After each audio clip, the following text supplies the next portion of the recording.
Before we begin, find a position where your body can fully rest. Nothing to hold, nothing to fix. Let your shoulders drop a little. Let your hands rest naturally without trying to control anything at all.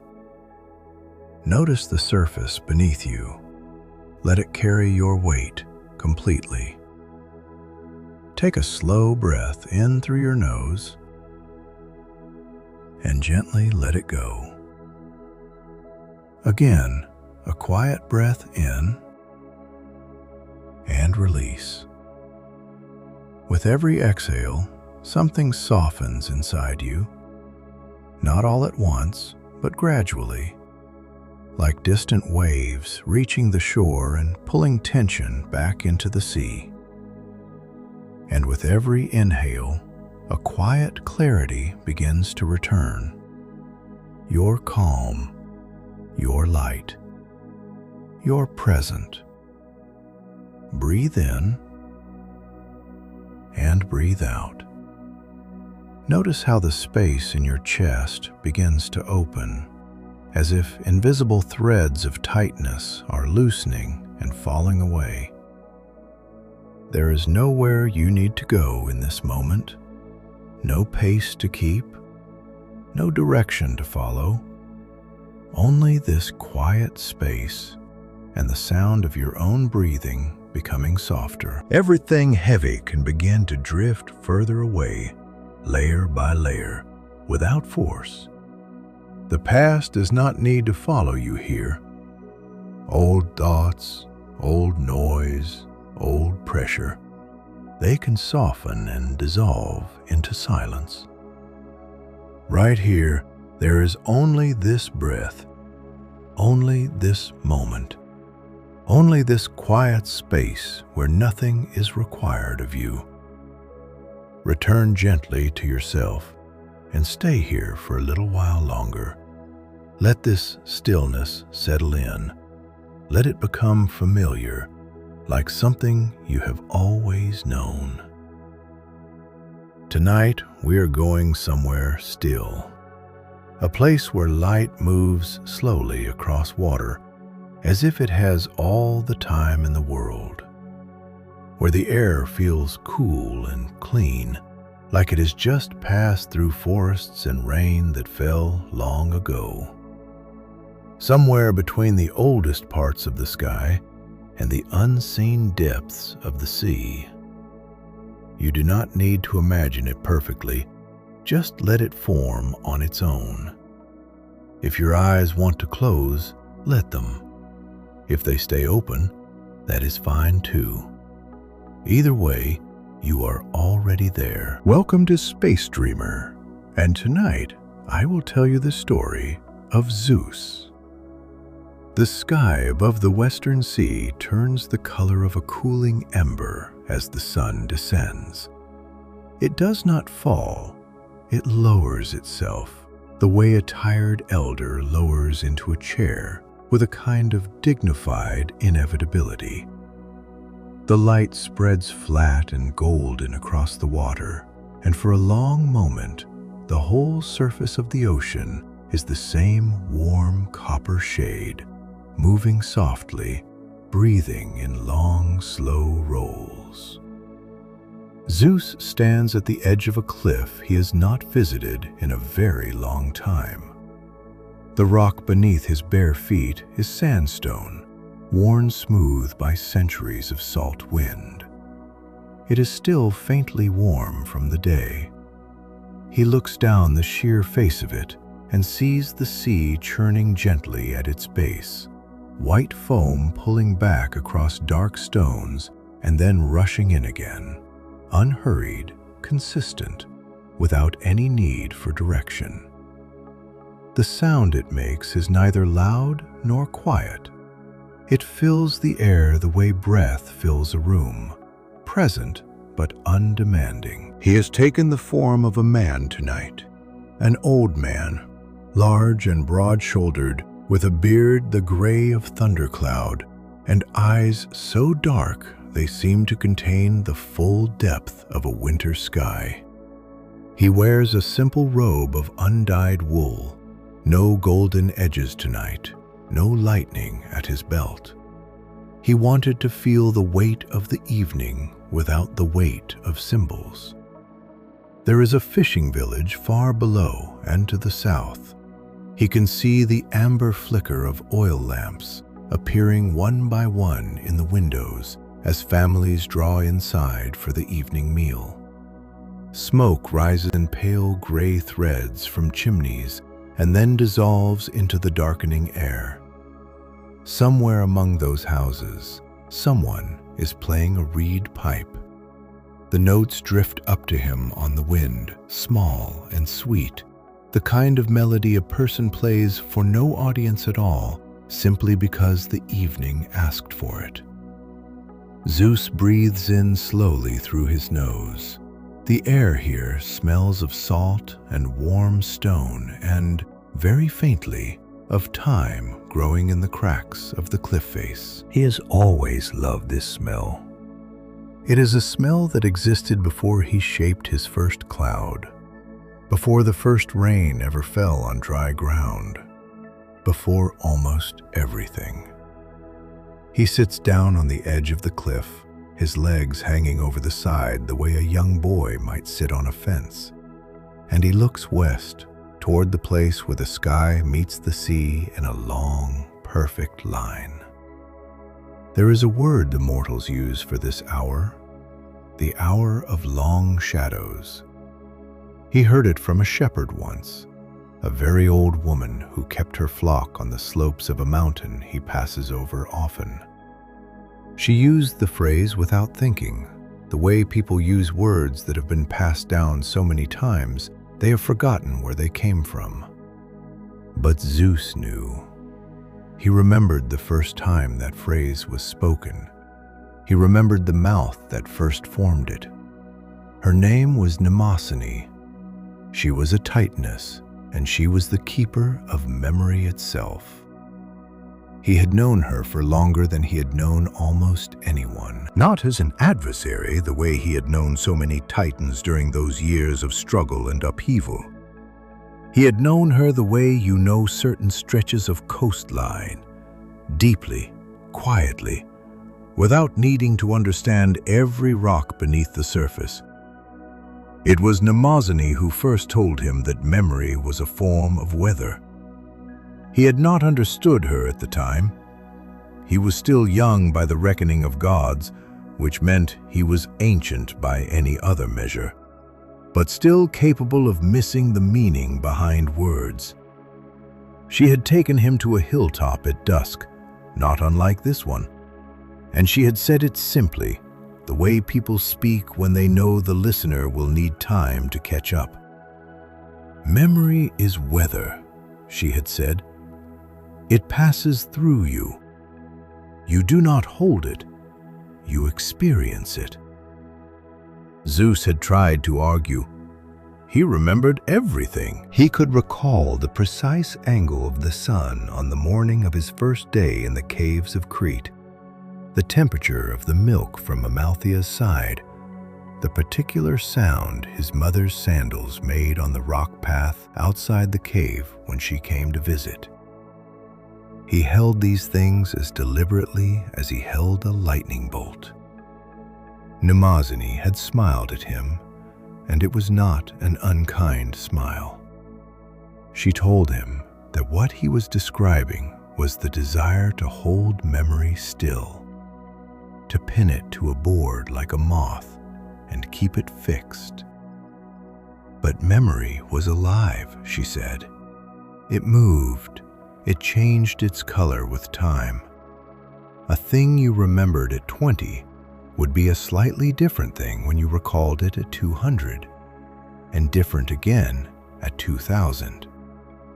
The event itself never changed, but the remembering of it breathed. Zeus had sat with that thought for a very long time before he began to understand it. He understands it fully now, sitting on this sandstone cliff, watching the last light pull away from the horizon like a cloth being drawn gently off a table.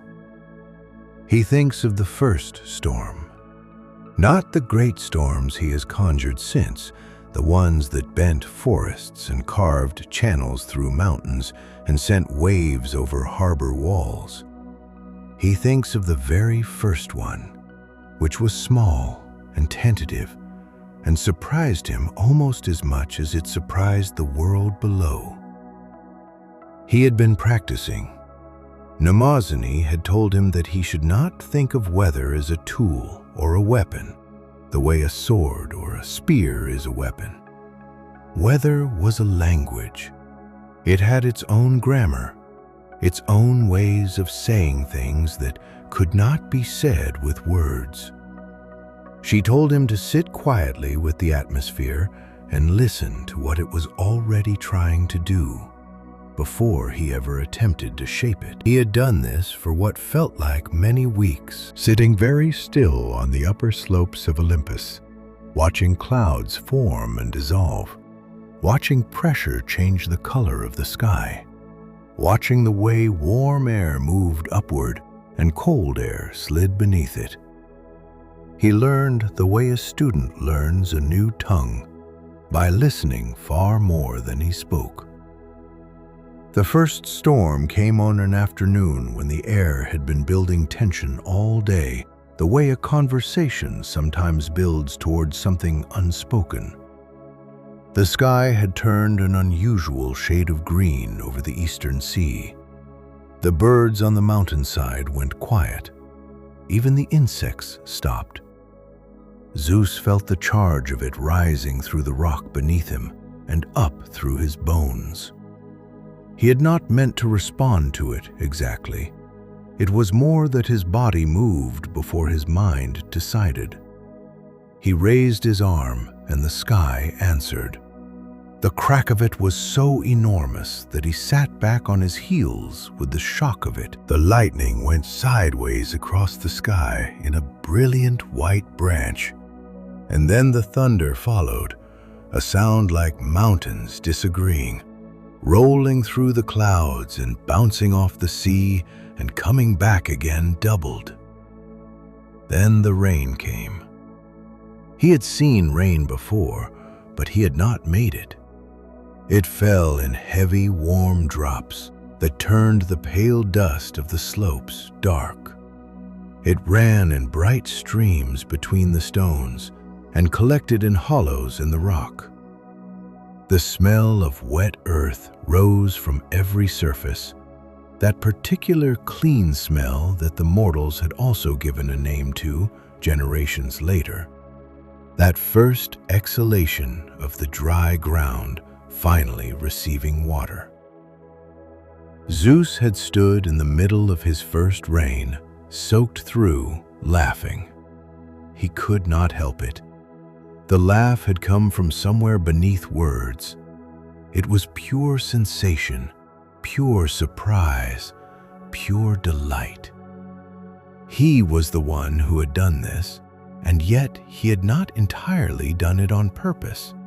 And the result was more magnificent than anything he had imagined. He stood with his arms wide and his face turned up and the water running through his beard, and he was, in that moment, so simply and completely happy that the feeling has never entirely left him. It lives in him still, somewhere beneath everything else, like an underground spring. Mnemosyne had been watching from a distance. When he finally came to himself and found her with his eyes, she was standing at the edge of the tree line, perfectly dry beneath the canopy, with an expression on her face that he had learned to read as the closest she came to laughing herself. She was always composed, but her eyes would carry the warmth of it. She walked out to him and stood beside him in the rain without complaint, though she was soaked within seconds. She asked him how it felt. He told her. He told her about the charge in his bones and the way his arm had moved before his mind had caught up, and the sound of the thunder that had genuinely startled him. He told her about the smell of the rain on the earth. He told her it felt like speaking a word he had known his whole life but had never before said aloud. She nodded and looked out at the darkening sky, where the storm was already moving east over the water. Then she said something that he has turned over in his mind many thousands of times since. She said, "The sorrow will feel the same." He had not known what she meant. He was too full of his first rain to make room for sorrow just yet. But he knows now. He knew long before he reached this cliff tonight. The grief of losing people, the weight of long years, the occasional aching certainty that certain things that once existed are simply gone and cannot be recalled back into being, no matter how long or how precisely you remember them. All of it comes with that same deep charge, that same movement before thought, that same sense of something enormous passing through you that you did not entirely choose. And when it is over, like a storm, the air is clear. Zeus watches the last thread of orange light leave the horizon. The stars do not appear all at once. They arrive gradually, the brightest ones first, slowly asserting themselves against the deepening blue. He knows each one by its particular quality of light. The ones that are white and steady, the ones with that faint blue edge to them, the ones that seem to pulse very slightly as if breathing. The wind off the sea picks up as the warmth of the day finally leaves the rock. Zeus shifts slightly, pulling the wool robe tighter around his shoulders.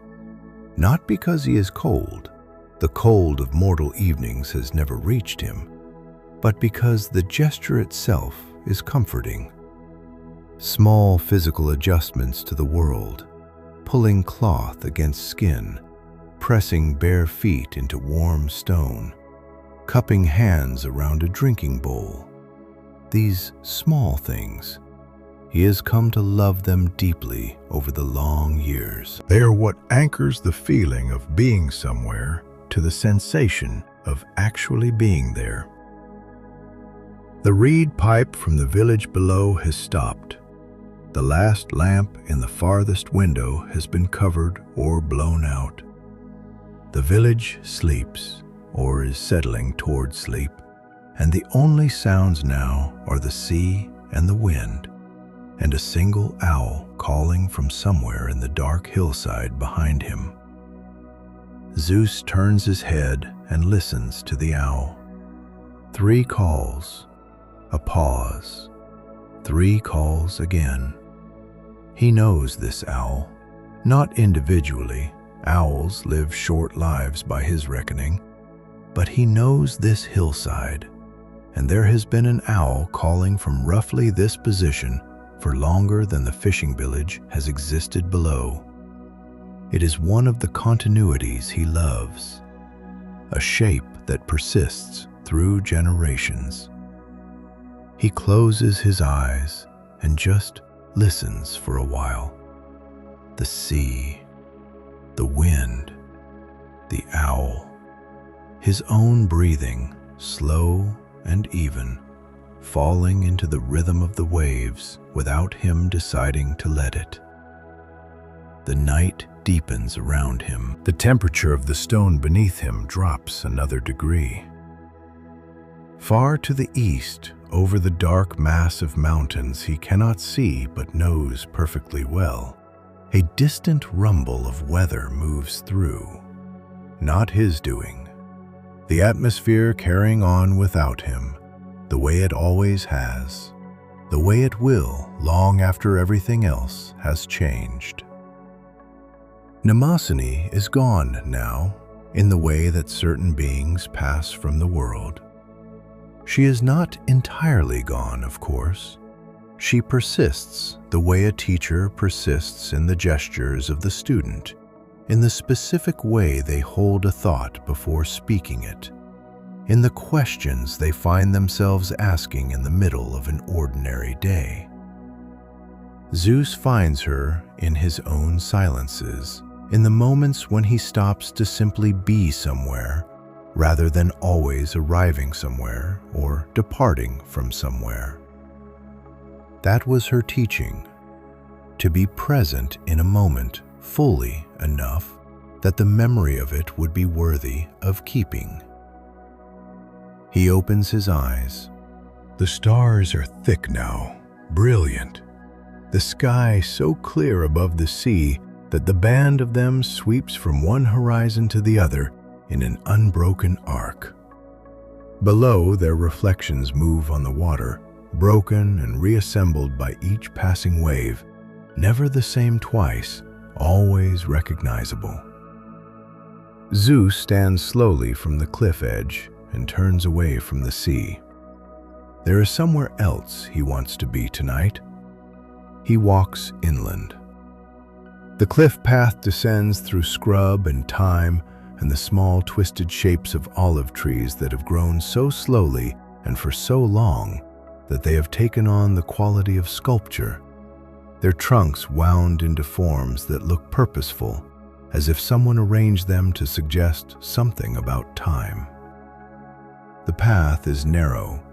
The ground underfoot is hard-packed earth with loose stones, and dry grass brushes against his legs as he moves through the dark. He does not need light. He knows these paths the way the paths know themselves. After some time, the ground levels and the vegetation changes. The scrub gives way to taller grasses, and then to a clearing that opens suddenly and completely, the way certain realizations do. In the center of the clearing stands what remains of a very old temple. It was not built to him. That is part of why he comes here. The temple was built to a goddess whose name the people who built it have long since forgotten to say aloud. The columns are still standing, 5 of them. White marble so old it has taken on a gray-brown tinge in places and carries patches of pale lichen near the base. The roof is gone. The stone floor is cracked, and through the cracks, grass and small flowering plants have come up with complete patience and indifference, filling the gaps so gradually that the floor now has a quality of mosaic, stone and green and the tiny white stars of wild chamomile.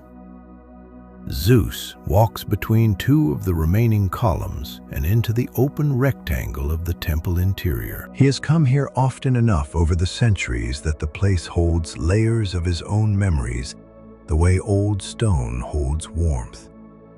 He can feel them without trying to retrieve them. An afternoon here during the early years of his reign, when he sat alone and uncertain. A winter evening when he came during a snowstorm that he had not planned and did not know how to stop, and the snow fell through the open roof and covered the floor in white, and he sat in the middle of it, learning patience through cold. A summer day long after that, with flowers growing everywhere and the sound of bees working through the heat. He sits down in the center of the floor, where the stone is flattest, and tilts his head back to look at the sky through the open roof. The rectangle of stars above him is framed by the walls of the temple on 3 sides and open to the south. He can see more stars here than he could from the cliff, because the hillside and the trees block the remaining light from the fishing village. Here there is only darkness and starlight. He lets his eyes drift slowly across the sky. He is not looking for any particular star. He is doing something closer to what a person does when they read a page they have read many times. The words are already known, and so the reading becomes something else, something more like a conversation with a familiar voice. There is a cluster above and to the left that he named once, on a night very much like this one. A night so long ago that the landscape beneath those stars looked different from how it looks now. He named them for a group of young women he saw dancing one evening on a hillside during a festival. Not because they resembled the dance, but because the quality of the light they gave was the same quality as that dance. Clean, undemonstrative, joyful without announcement. 7 stars in a loose gathering, the way people gather when they are comfortable with each other. He had not intended the names to spread. He had simply said them aloud, alone, the way you say something to yourself when you have no other listener. But names, he had learned, had a habit of traveling. The ones that fit well moved from mouth to mouth, across generations, until they arrived at the mouths of people who had no idea where they first came from. He remembers the night he gave the stars their names. It was not the systematic work that a person might imagine when they hear that phrase, as though he sat with a list and worked through it methodically, column by column. It was not like that at all. It happened over a very long period, in fits and moments, the way any real work of attention happens. A star would catch his eye at a particular angle of the night, and a word would surface in him, not chosen but arrived at, and he would say it, and the star would seem to hold that word afterward, to wear it.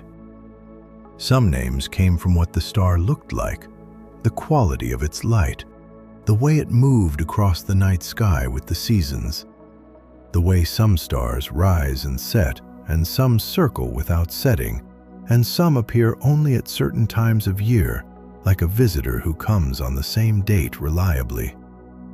Some names came from feelings. There was a star on the southern horizon that appeared in autumn and was gone before winter fully set in, and he named it for a particular shade of longing that has no other name in any language, the longing for something you cannot precisely identify, the feeling of reaching for a word and finding only the shape of the space where the word should be. Some names came from stories he had not yet told. He would see a pattern of stars, and a story would form in him, half imagined, and he would name the stars for the characters of that story even before the story was finished, so that finishing it became a way of honoring the names he had already given. The night he remembers most clearly from this long naming process was a night he spent entirely on this piece of ground, long before the temple existed. There were no columns then, no floor, no walls, just the clearing and the grass and the open sky. He had come here on impulse, the way he sometimes does, drawn by no specific reason, but by something that functions like instinct in a being who technically has no instinct. He had arrived just after sunset, and the night had opened above him with a quality he had rarely seen before or since. Absolute clarity from horizon to horizon. No cloud anywhere. The air so still that even the usual whisper of it through grass was absent. It felt like the sky was waiting. He lay down on the ground, which he almost never does, and looked straight up. From that angle, lying flat on the earth with the grass pressing softly against his back, and the night above him, and nothing else, something shifted in his perception. The stars did not look like objects at a distance. They looked like they were resting on the inside surface of something curved and present, like the inside of a bowl, and he was at the center of the bowl, and the bowl was turning very slowly. He understood lying there, something about the relationship between scale and rest. The sky was incomprehensibly vast. The distance between him and any given point of light above him was a measurement that had no meaning in the terms available to the minds of mortals, and very little meaning even to his own. The distances were real, but they were also, in some sense, beside the point. What mattered, what was actual and felt and present, was the quality of the light, the way it traveled that incomprehensible distance and arrived, the way it reached the ground without announcement, without effort, simply being what it was, across the whole distance of its journey. He thought, everything that reaches me from that far away has been traveling for longer than I have existed. He found this profoundly settling. He lay there for the entire night, not sleeping. Gods do not sleep the way mortals sleep, though they have their own forms of deep rest, but in a state of stillness that was different from his ordinary stillness, something quieter, something more receptive. Toward the end of the night, when the sky was beginning its slow shift from deep black toward the blue-gray that preceded the first light of dawn, he began to speak. Softly, not to anyone, or perhaps to the stars themselves, which are as good an audience as any for words that do not require response. He told them what he thought they were. He told them they were the night's way of reassuring the earth that darkness was not abandonment. He told them they were evidence that light persisted even when the source of it had gone below the horizon. He told them they were the oldest, unbroken agreement he knew of. The agreement that each night would offer something to look at, some reason to lift the eyes, some proof of depth and distance that returned perspective to any trouble that the daylight hours had made feel enormous. He does not think he was right, exactly. He no longer believes the stars were made for that purpose, the way a lamp is made for the purpose of giving light. The stars simply are, and the reassurance is a meaning that comes from the meeting of light with an eye that needs reassurance. But the words he spoke that night were not wrong in the way that mattered most. They were not wrong in the way that affected how it felt to lie on the ground and look up. The temple was built much later by people who came to this clearing and found it already charged with something. Cleared earth, a sense of sky, the particular quality of silence that arrives when a place has been attended to regularly by something paying close attention. They built the columns and the roof and the floor with great care, using stone carried from the coast on wooden carts over several generations. They dedicated the temple to a goddess whose name is now absent from living memory, but who was, Zeus believes, the same force he had been addressing that night when he spoke to the stars, given a different name and a different shape. He has no argument with that. Forces need shapes. The sea needs a surface. Feeling needs words, or at minimum, gestures, objects, the particular angles of stone columns catching starlight. He looks at the columns now. The lichen on the lower sections is the color of pale sage in the darkness, and the stone above it is silver. The shadows between the columns are absolute. The starlight comes through the open roof and lies in a clean rectangle on the cracked floor, and in that rectangle, the chamomile plants glow faintly white. Zeus has a thought he often returns to in places like this. He thinks about all the people who have slept in this clearing over the years. Not inside the temple, though some may have sheltered here during rainstorms. In the field outside it, and in the open land surrounding it, and on the hillside below it where the fishing village now stands. All the people who lay down under this particular section of sky and looked up at this particular arrangement of stars before closing their eyes. He thinks about the dreams they carried into sleep. He has a complicated relationship with the world of dreams. That territory belongs, in ways he respects, to his brother, and to the beings his brother keeps in counsel. He does not intrude on it deliberately, but the threshold between waking and sleep, the long, drowsy passage between one state and the other, the moments when the eyes are still open, but the mind is already releasing the firm grip of the day, that threshold is sky country. That moment belongs partly to the stars and to the open air and to the quality of the darkness. He has spent time at that threshold. He has watched mortals make the crossing hundreds of thousands of times. It is always the same and never exactly the same. The breath slows first. Then the small unconscious movements stop, the adjustments of position, the brief tightenings of the jaw or the brow that carry the day's remaining tensions. Then the face changes. There is no other word for it. The face changes in the passage into sleep, becomes younger somehow, or perhaps closer to what a face is when it is not performing anything, not arranging itself for the world, simply existing. He finds this crossing one of the most beautiful things in the world. He has never told anyone that.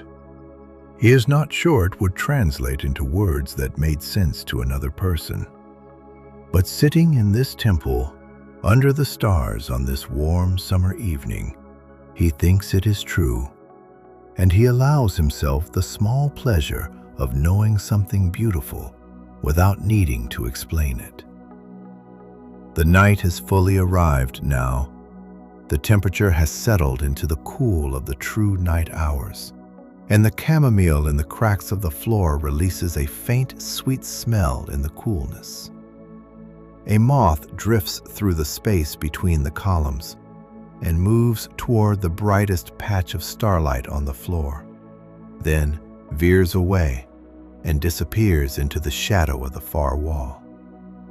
Zeus watches the moth go.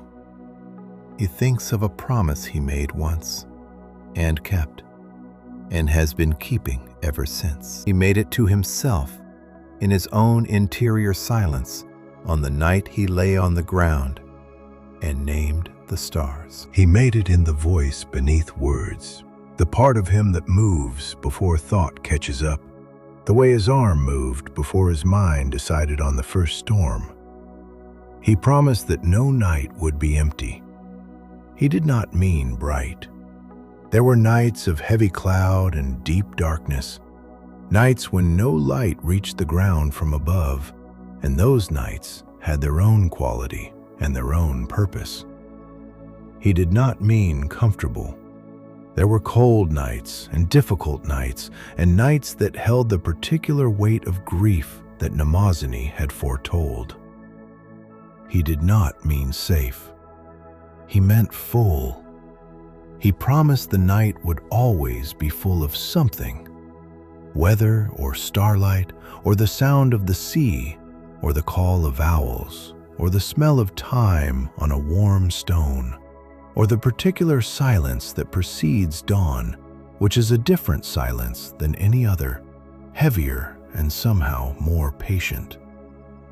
He meant full the way this moment is full, the way sitting alone in an old temple in the dark, with stars overhead and the smell of chamomile rising from the floor, is full without requiring anything else, without needing to be going somewhere or achieving something or becoming anything other than what it already is. That is the promise. He has kept it every night, in the way that a sea keeps the promise of a shoreline, by simply continuing to be what it is.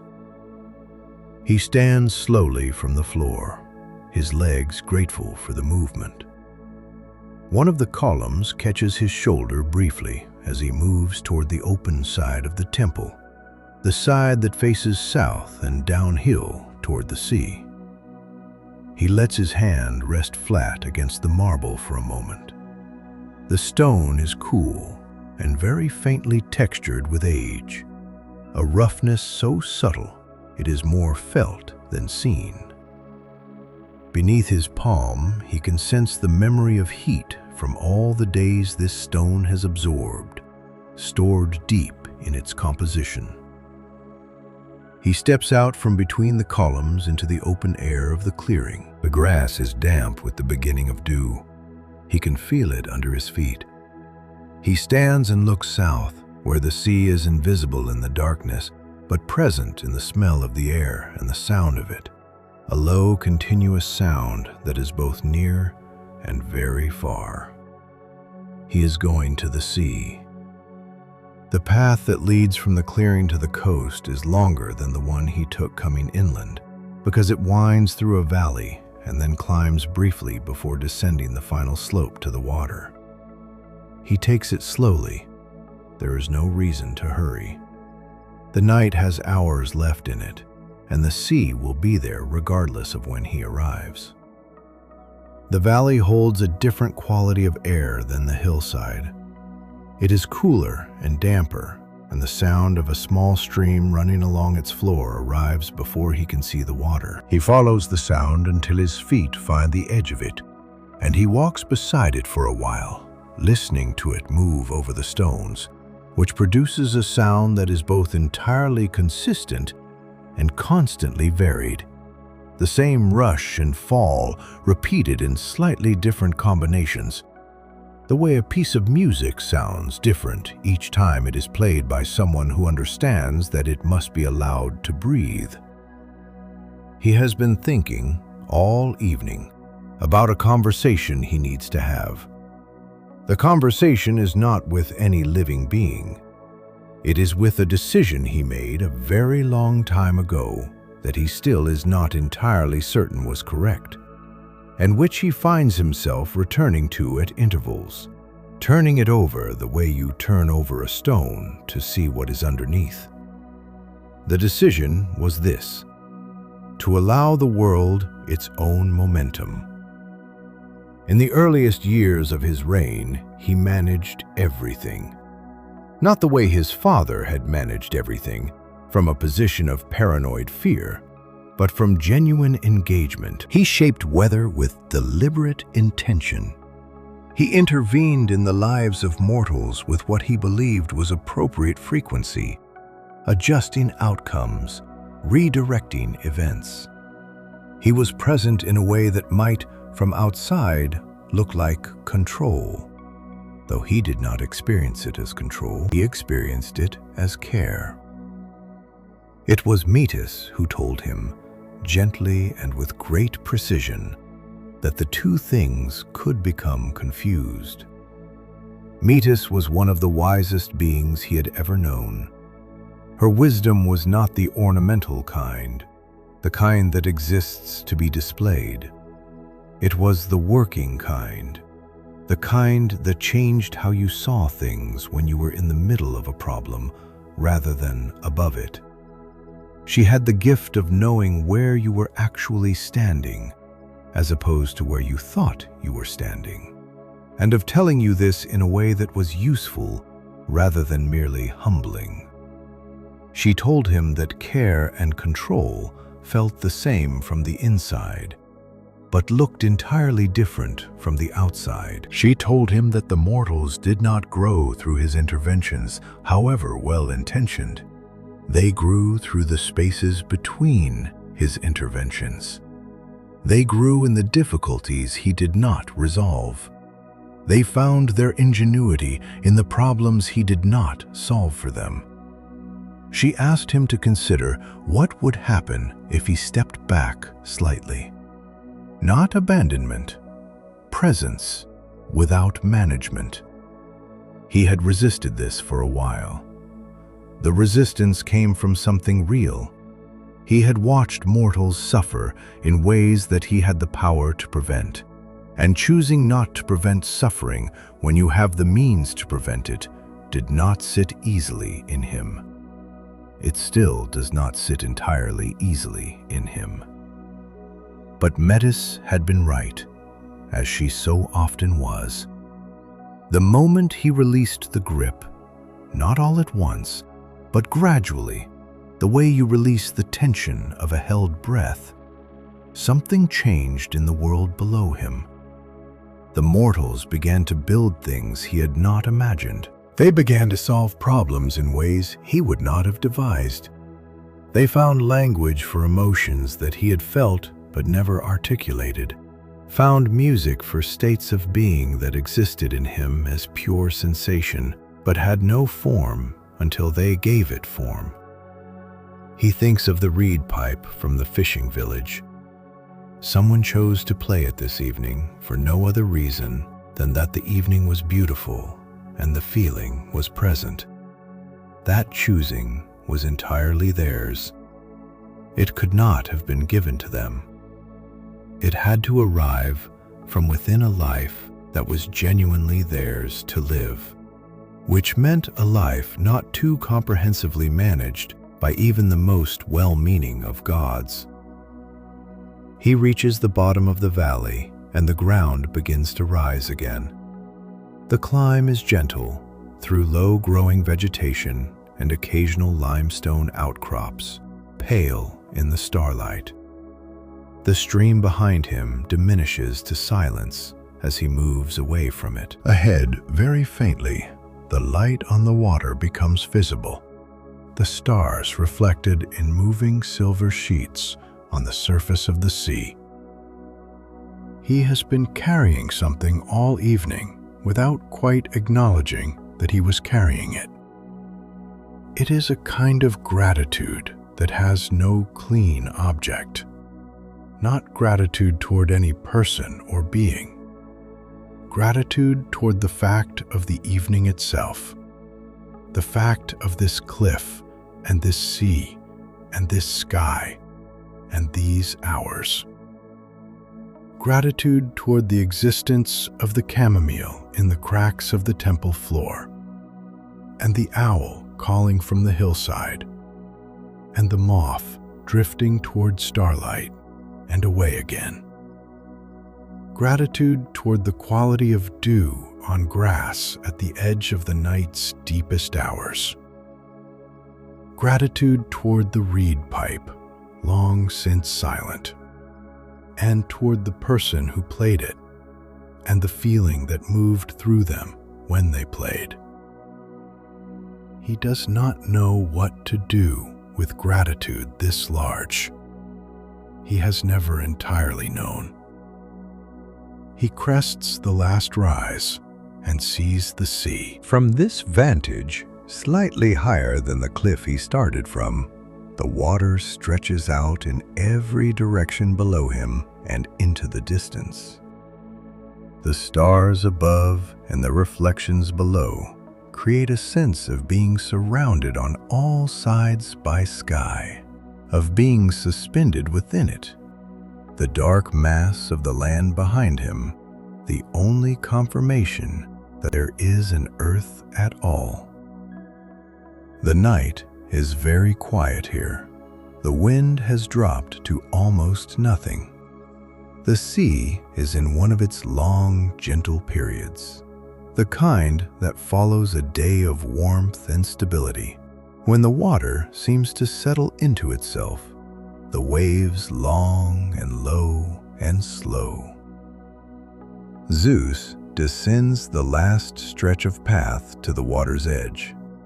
He walks out onto a shelf of flat rock that extends into the sea, the kind of rock that appears and disappears with the tide.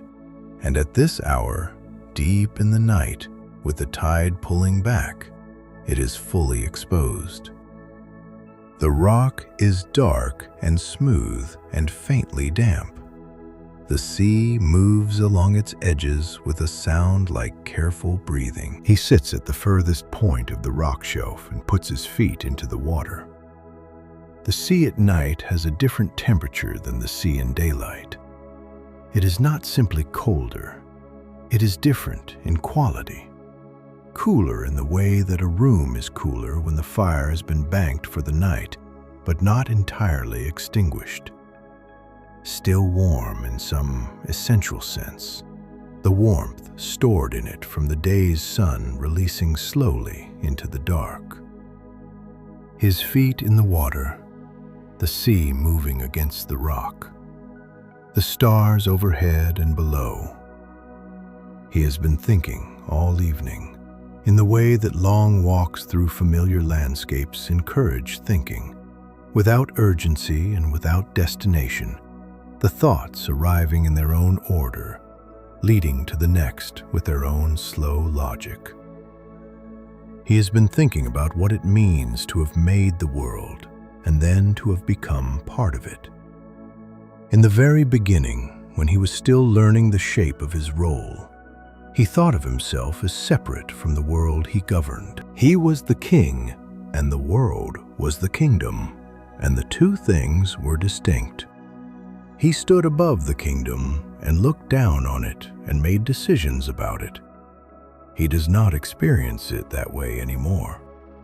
At some point in the long passage of years, he could not locate the exact moment, even if he tried.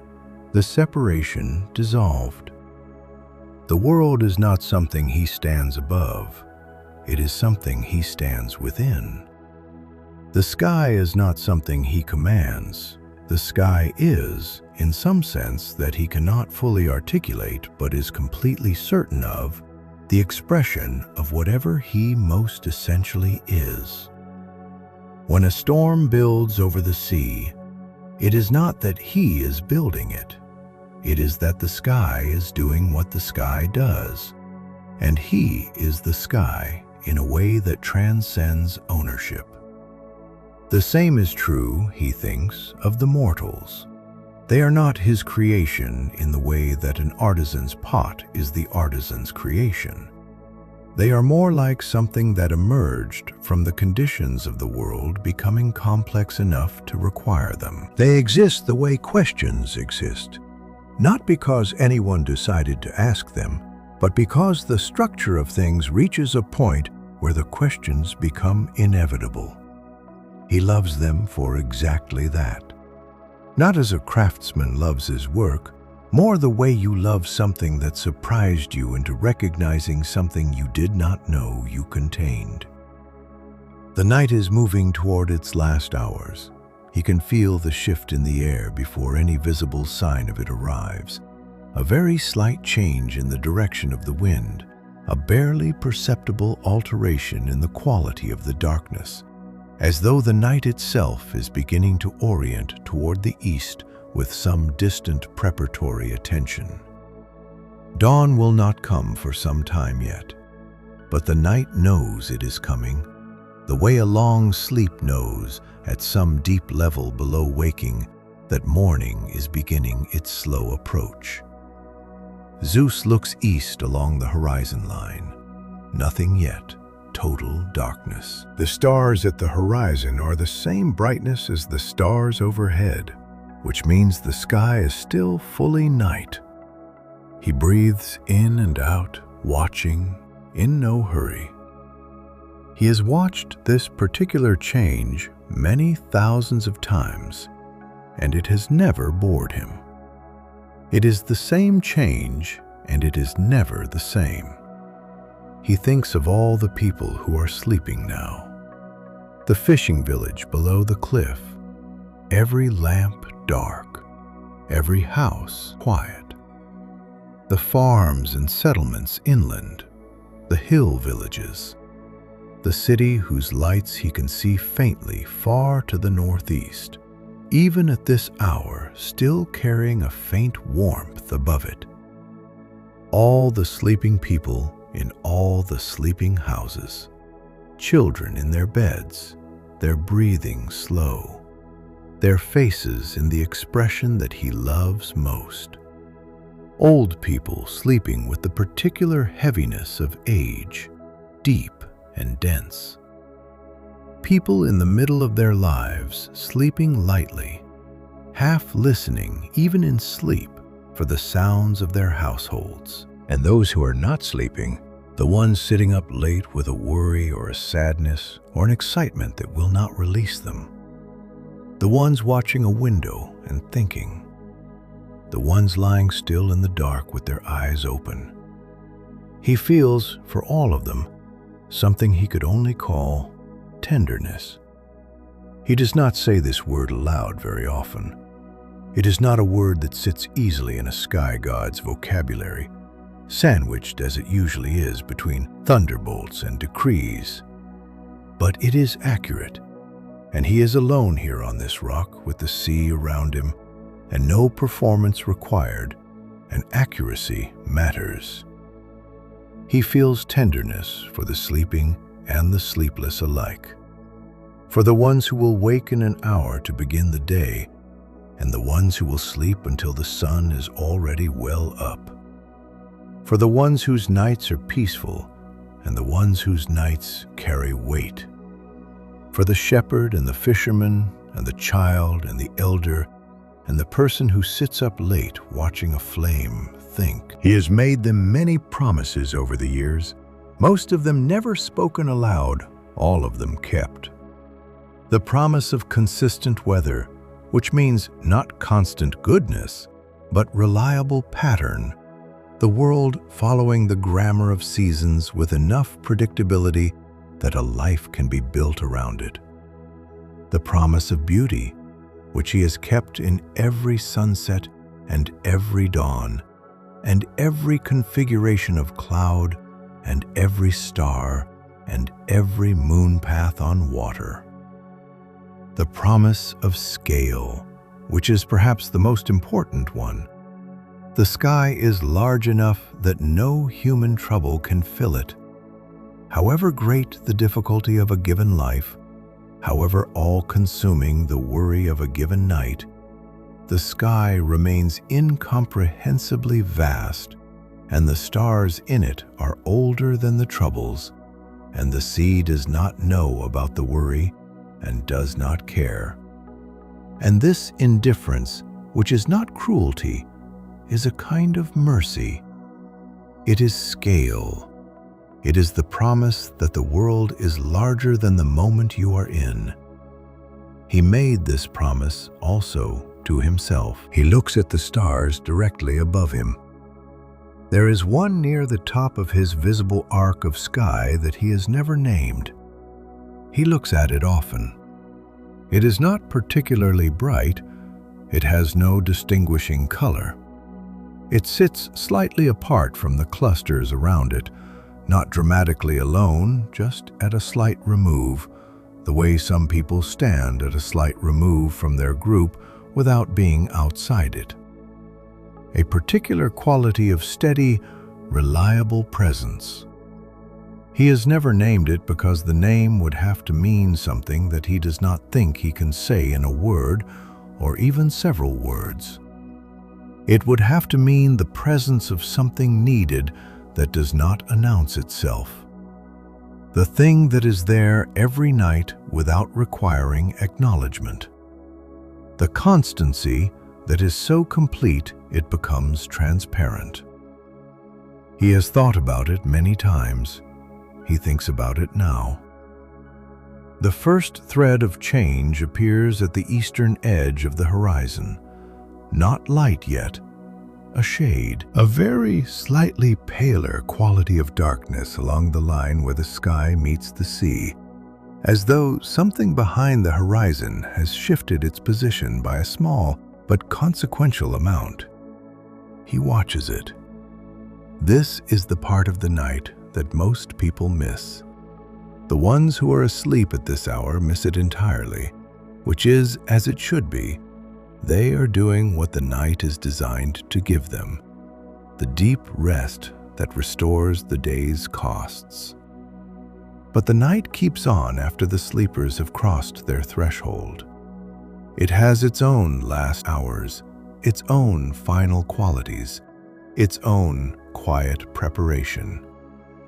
The pale shade at the horizon deepens into something almost, but not quite blue.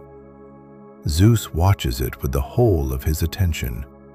He is not thinking anything exactly. He is simply watching, the way he was lying in the field all those years ago and watching the stars turn overhead in their slow bowl. Not forming thoughts so much as receiving the moment, letting it pass through him the way Mnemosyne said memory passed. Not pinned, but passing, present and then present in a different form, carried forward by the being it passed through. The blue spreads upward from the horizon very slowly. The lowest stars at the east begin to fade, not abruptly.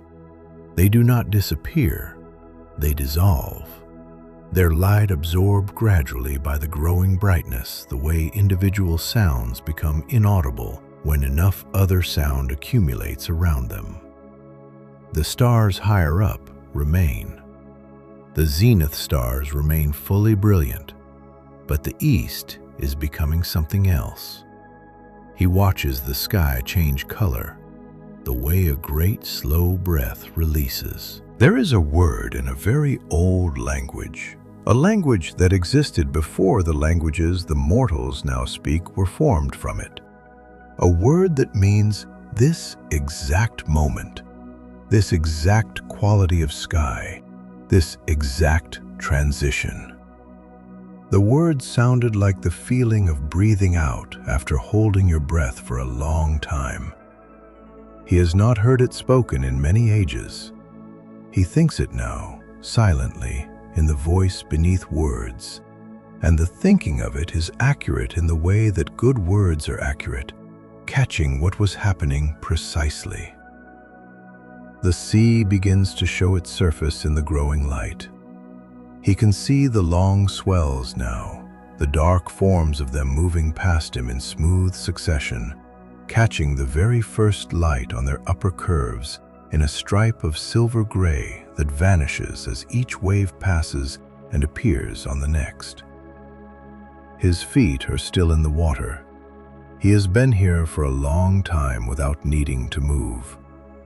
He thinks of Mnemosyne one more time, gently, without grief. He thinks of what she said about memory and weather, and he knows now, with the kind of knowing that has had many years to settle into certainty, that she was right about both things.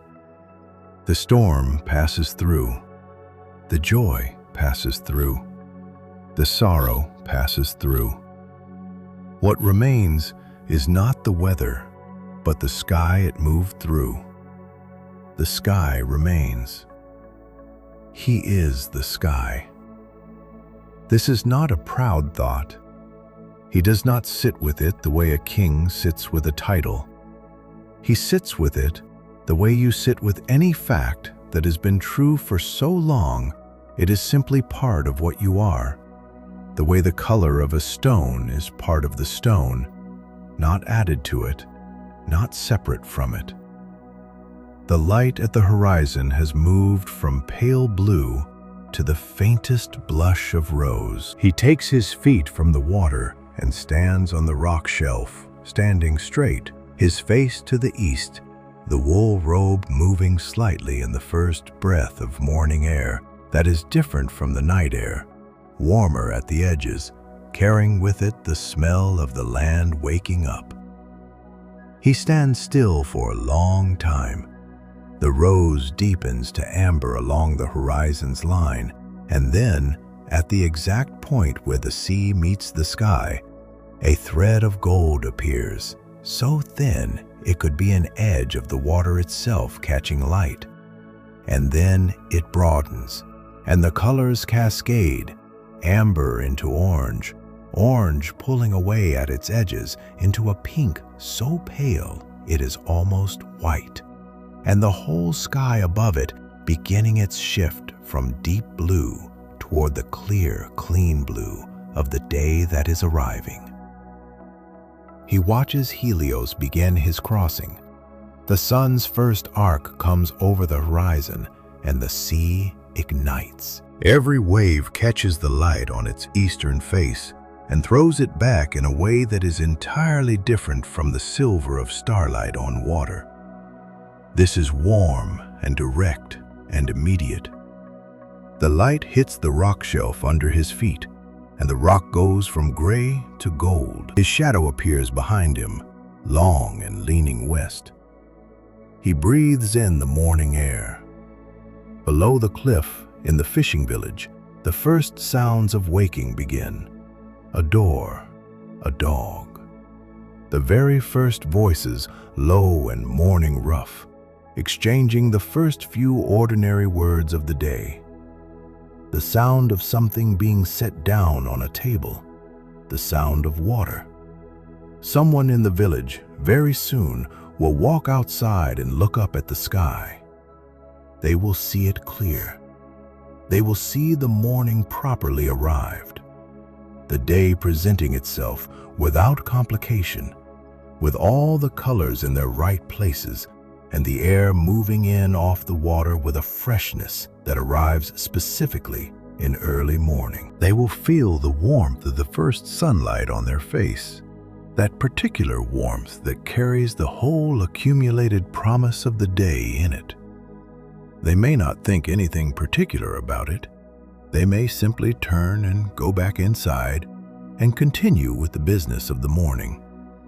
But they will have stood there for a moment, face to the east, in the light, before the day's demands have fully assembled around them. They will have had that moment. He turns from the sea and walks back up the rock shelf to the shore.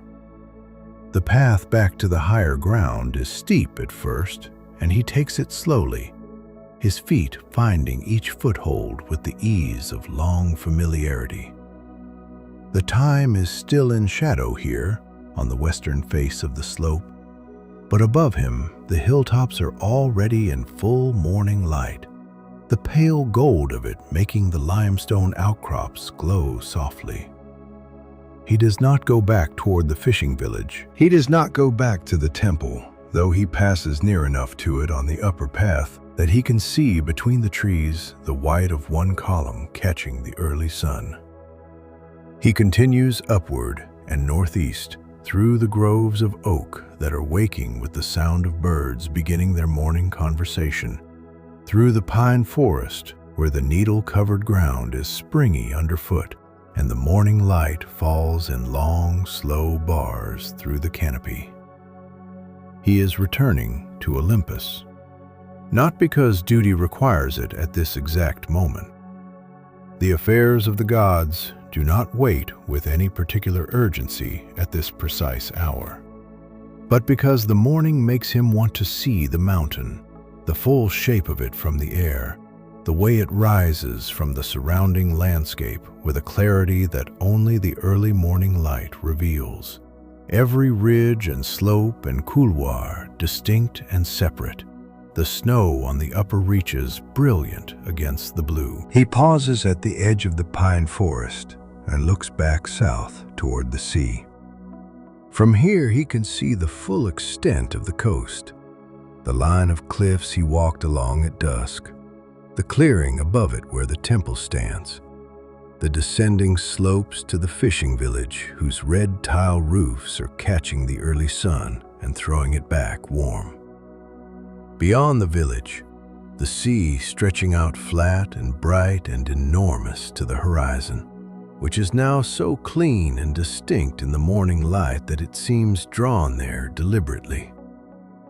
He looks at this for a long time. The whole landscape is utterly ordinary in the best sense of the word. Nothing in it is exceptional by any particular measure. It is a stretch of Greek coastline on a summer morning. There are many such coastlines and many such mornings. The village is small, and the cliffs are not the highest, and the sea is just the sea. And it is completely, entirely completely beautiful. He does not reach for a reason. He simply lets the fact of it rest with him the way the warmth of the sun rests on the stone. Then he turns back to the forest and begins his walk toward the mountain. The forest thins as he climbs, and then the trees give way altogether to the open upper slopes where the grass is shorter and the wind moves freely and the views open in every direction. He walks in the open, fully in the morning sun, without hurry. His shadow shortens slightly as the sun rises above the early morning angle. He is thinking of the unnamed star. He has decided to name it. Not right now. He wants to let the right name arrive in its own time, the way the right names always have. He wants to carry the star in mind as he goes through the days ahead, the way you carry an intention, and let the name surface when it is ready. He has some sense of what it should mean. It should mean the thing that is present every night without requiring acknowledgement. The thing that is there, whether or not anyone looks up to see it.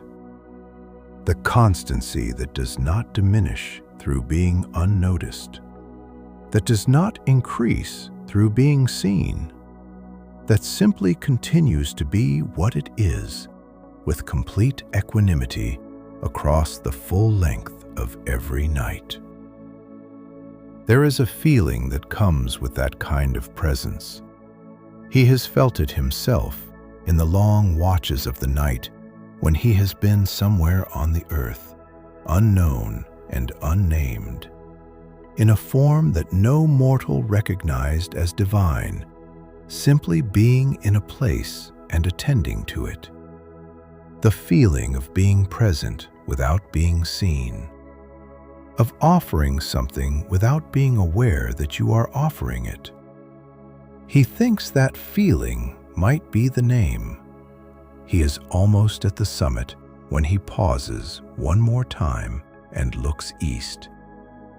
The sun is fully up now. The light is honest and direct. The morning clarity that will soften into the warmth of midday and then pull back into the long gold of afternoon before finally resolving into the particular light of sunset, which is where this evening began. Somewhere below him, in the village, someone is beginning to fish.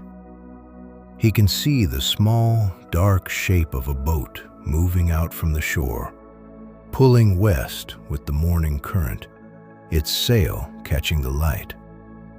Inside it, a person is doing what people do in boats, adjusting the sail, feeling the wind, reading the surface of the water, paying attention to everything at once with the focused, present attention that tasks requiring real skill require.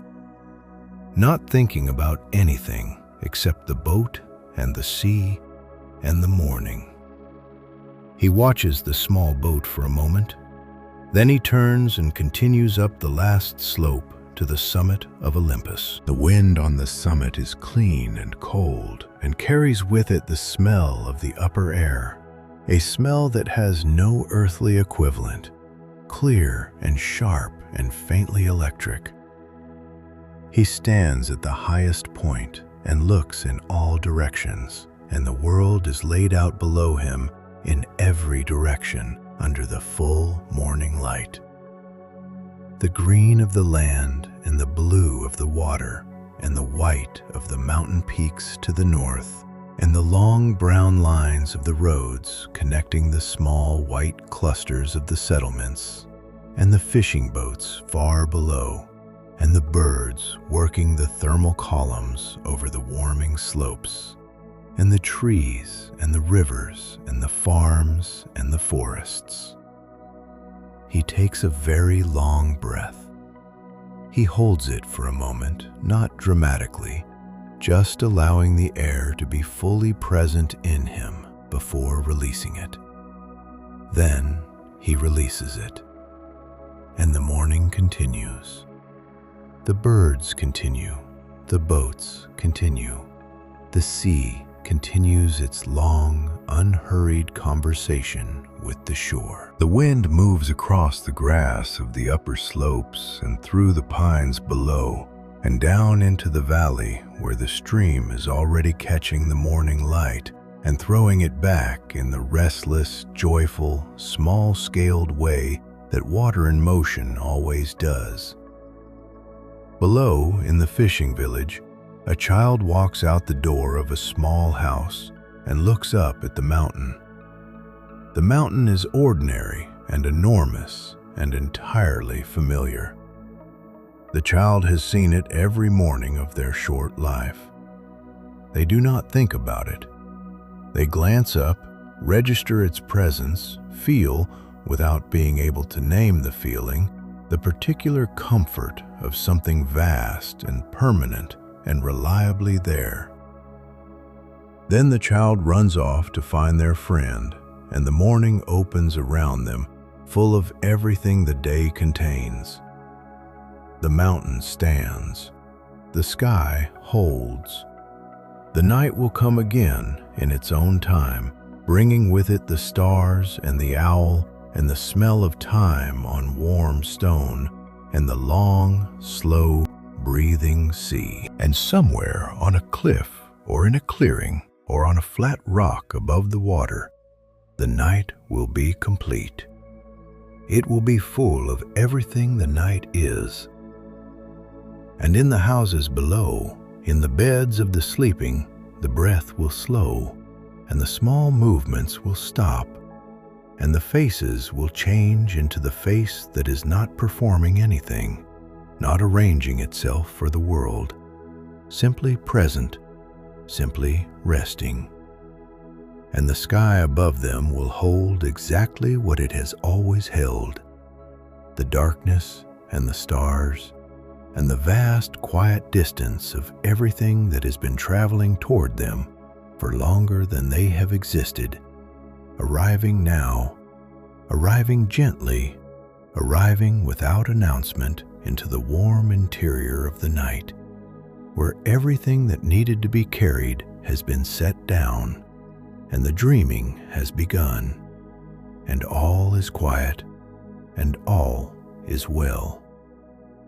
The stars continue their slow turn. The sea breathes in long, unhurried swells. The night holds everything gently and lets it rest.